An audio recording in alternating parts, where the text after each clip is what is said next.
Hello students. So here is the question for the practice.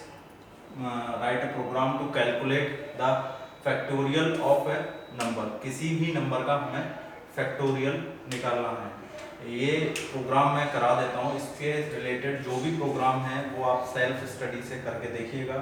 अगर कोई दिक्कत आती है तो नीचे आप मुझे कमेंट बॉक्स में अपने क्वेश्चन या अपनी जो भी प्रॉब्लम है वो मुझसे डिस्कस कर सकते हैं।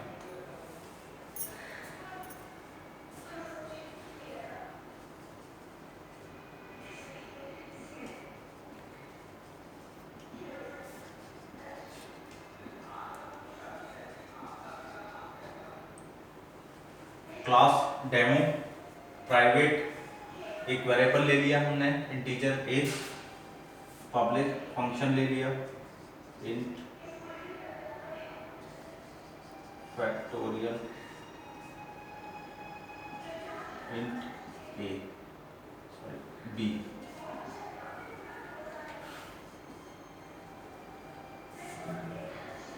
Int input value.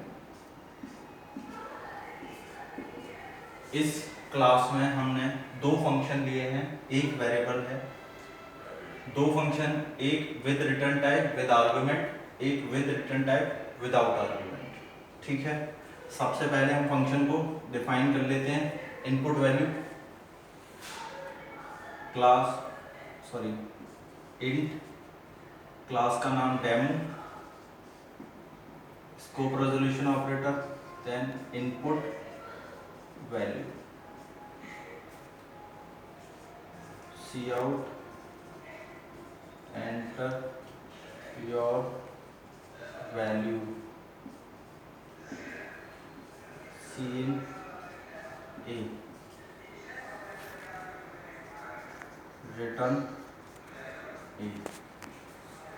हमने क्योंकि रिटर्न इसलिए किया क्योंकि हमारा फंक्शन विद रिटर्न टाइप है, without argument with return type. Enter your value, value को इनपुट किया हमने, देन रिटर्न ए, जो वैल्यू हमने सेव करी वही वापस रिटर्न कर दी। सेकंड फंक्शन आता है to calculate the factorial. So what is factorial? Int demo factorial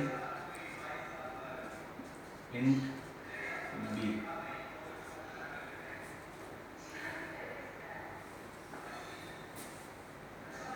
int I for I is equals to 1, I is less than equals to b I plus plus।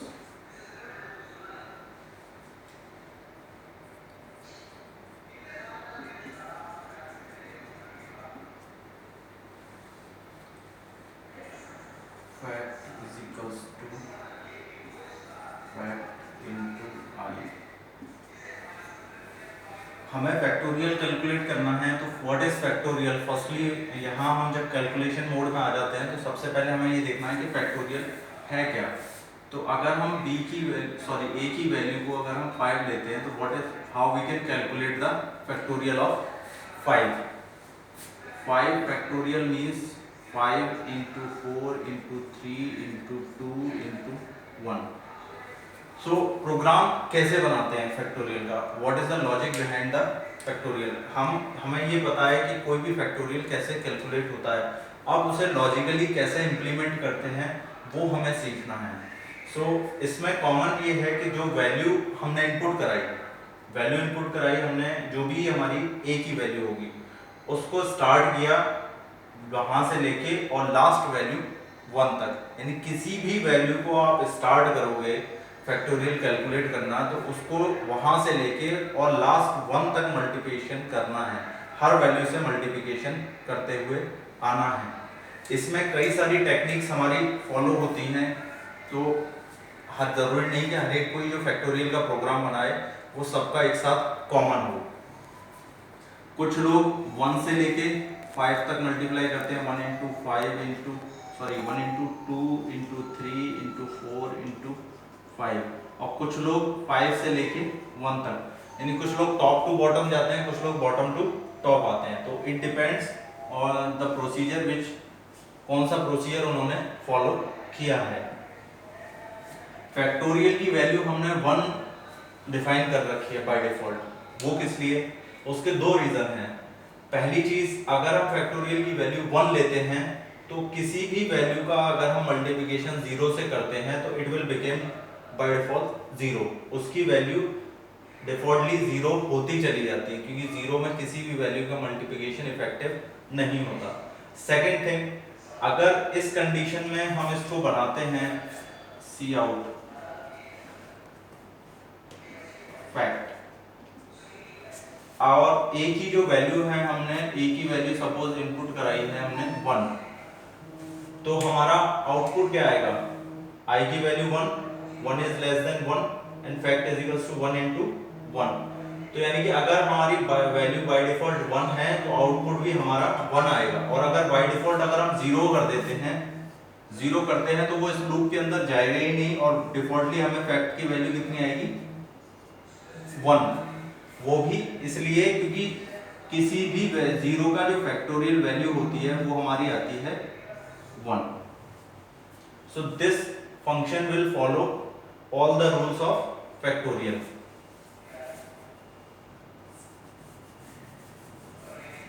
क्योंकि function हमारा return type है, इसलिए return fact. ठीक है, next अब आ जाता है हम मेन फंक्शन पे। void main, डेमो क्लास का ऑब्जेक्ट बना लिया obj1। अब सबसे पहला फंक्शन आता है इनपुट फंक्शन। ठीक है, हमें इनपुट फंक्शन को कॉल कराना है। ठीक है, अब इनपुट फंक्शन में कोई आर्गुमेंट नहीं है। मैं एक कोड लिखता हूं, फिर उससे आप एनालाइज करना कि कैसे एग्जीक्यूट होगा। obj1 dot factorial obj1 dot input value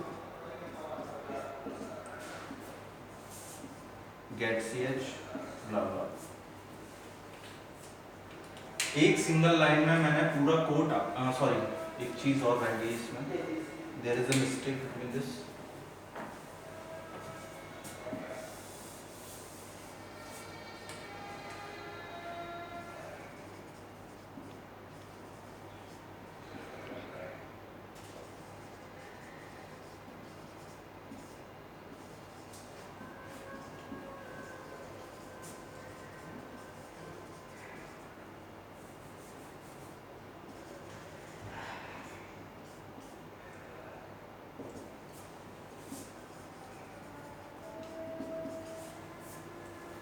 This is a code to execute multiple function in a single line.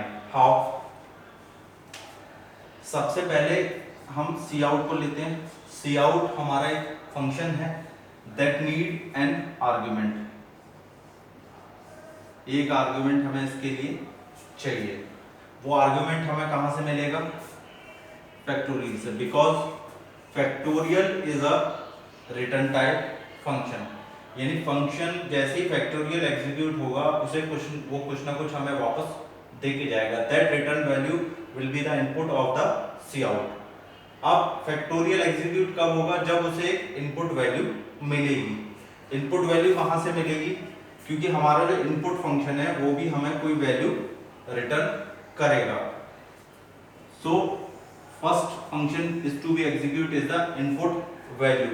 जब इनपुट वैल्यू हमें रिटर्न करेगा that will be the argument of factorial, and the return value of factorial will be the argument for the C out function.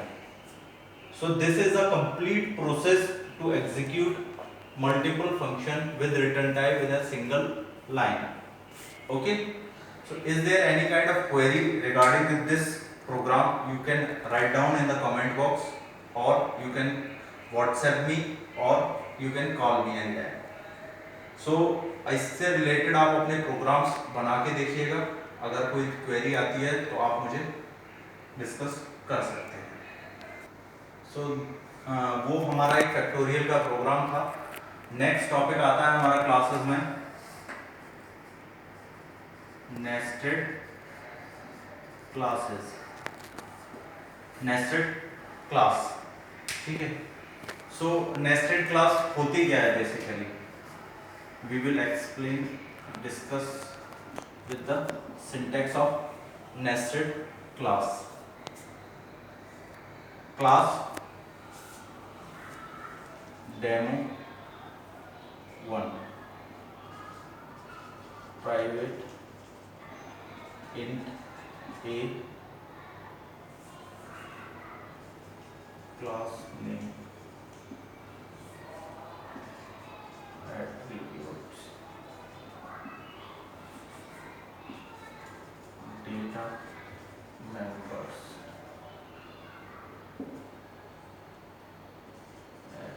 attributes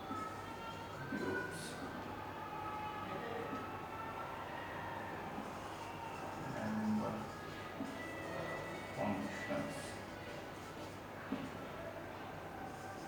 class nested class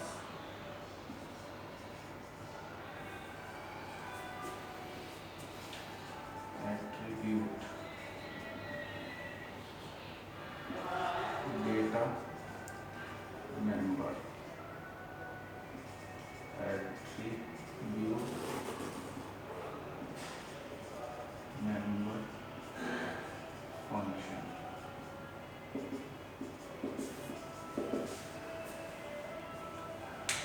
ये हमारा एक syntax है nested class का। How we can write the nested class. Nested class होती क्या है, पहले हम ये डिस्कस कर लेते हैं नेस्टेड क्लास होती क्या है। A class having class inside the class, किसी क्लास के अंदर एक और क्लास होना is known as nested class. जैसे कि आप पहले भी पढ़ के आए होंगे, आप nested if nested for nested while etcetera, ये सारी चीजें आप पढ़ के आए होंगे in the C language. So nested means inner class, मतलब क्लास के अंदर क्लास या नेस्टेड कोई भी चीज जिसको हम नेस्टेड कर रहे हैं उसके अंदर हम वही चीज दोबारा रिपीट करें, that is known as the nested procedure. How we can write the code, it's the code syntax for the class and now for the function of these classes. इन क्लास के फंक्शन को हम कैसे define करेंगे।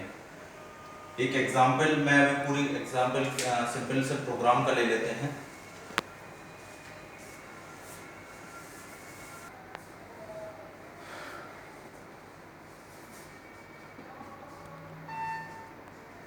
Class demo private int a public void name function, हम ले लेते हैं इसे base function.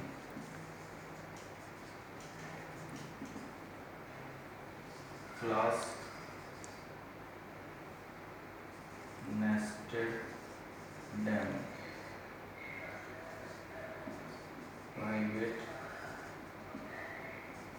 int b public void nested function।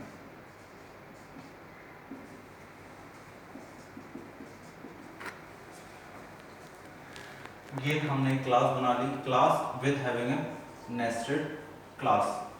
अब how we can write down the function of this class. very first function of the base class void with demo base function।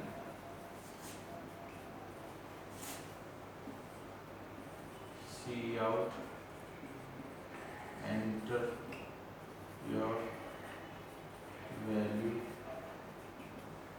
c in a. Next is the nested class function. So void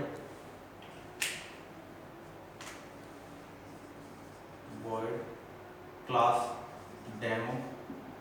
Next class is nested demo and the function is nested function. Cout, enter your value c in d. दोनों हमने value input करा ली। The basic difference, मेरा main motive इस programme को लिखने का सिर्फ ये था कि आपको ये समझ में आना चाहिए कि हम क्लास और नेस्टेड क्लास को कैसे यूज करते हैं। तो बेस क्लास में हमारा क्या है, वॉइड क्लास का नाम और फिर फंक्शन का नाम, क्लास एंड देन फंक्शन। अब नेक्स्ट क्या आता है, सबसे पहले return type, then the base class and then nested class and after then the function of the nested class। यानी कि एक चेन है and this scope resolution operator used to identify that this class is dependent on this and this class is dependent on this। मतलब एक chain है कि हमारा function किस क्लास पे डिपेंडेंट है और वो क्लास किस क्लास के ऊपर डिपेंडेंट है। जब हम इसे एग्जीक्यूट करने आएंगे, void main क्लास का हमने ऑब्जेक्ट बनाया demo obj1 and second next classes obj nested class obj2। how we can execute the first function is obj1 dot, first one is the demo object1 and next one is the demo scope resolution nested demo obj2। how we can execute is that obj1 dot what is the function name, is the base function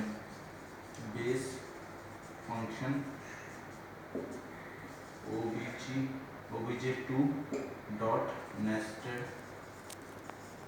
function।